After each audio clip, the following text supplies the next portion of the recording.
Welcome back to Nasdaq Trade Talks. I'm your host, Jill Malandrino, Global Markets Reporter at Nasdaq. We're coming to you live from Crypto Evolved in New York City. And joining me for this segment, we have Sunaina Tuteja. She is the head of digital assets over at TD Ameritrade, and we're going to take a look at how a new asset class is being made available to retail investors. Sunaina, thanks so much for joining us at Crypto Evolved. Now, TD Ameritrade, you guys are one of the first financial services to make cryptocurrency available to retail investors. Yes, thank you for having. You're welcome. It's been a great conference here. I think, like with any emergence of any new technology, the way at TD Ameritrade we look at these things is really twofold. One is, how can this technology help us uniquely solve problems that have been, that still exist in capital markets and in FinServ? And I think that's where us leaning into blockchain and DLT becomes important. And then on the other side of the crypto spectrum is, digital assets. And that's where I would say our entrance into this asset class has actually really been guided by our clients and the consumers. Because if you think about crypto by design, it was very much and still is, a grounds up phenomena. And it was first the retail money that went into it, and now the institutions are getting into it. So, our foray into it starting in December of 2017 when we were the first to offer Bitcoin futures, and subsequently, our strategic investment with Arasax, and, the work that's continued since,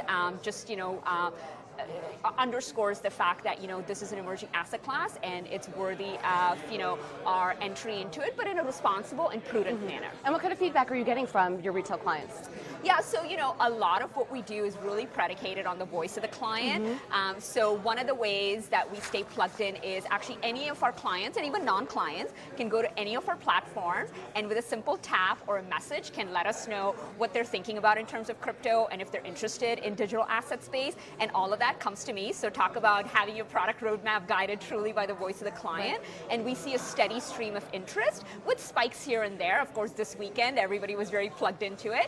And then the second thing is we also look at the action our clients are taking. So, the volume being traded on the Bitcoin futures side is a strong indicator of, and a signal of our client interest in it. But then the other piece we really look at is education. As you know, education is a forefront of a lot of the work that we do, and the consistent feedback and questions that we get from our clients, and also interestingly, the viewership on our education content around digital assets by far surpasses all of the other content that we put out. It's 50% higher than other educational videos, and, yes. and I applaud TD for do that because they're being prudent about it. Yes. And that's what's really key, especially in a space like this where it is getting a lot of media attention. A lot of retail investors want to look at how to incorporate a slice of this into their portfolio. So I think it's great what you're doing on the education front there.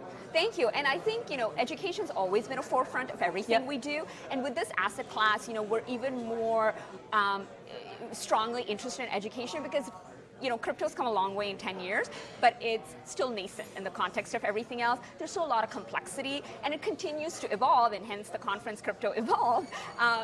So we believe that, if we are going to lean into it, we have a responsibility to our clients to make sure that they have all the education and information so they can make the best decision that's right for them and do so confidently. We're actually hosting our first live education event around crypto at our upcoming market drive in San Francisco this weekend. Oh, that's exciting. Which will be taking our digital and virtual education and first time putting it out in terms of a real conversation with our clients. Amazing. We'll have to follow up on that, Sunaina. Thank you so much for joining us. Thank you. And thank you for joining me on Trade Talks. I'm Jill Malandrino, Global Markets Reporter at Nasdaq.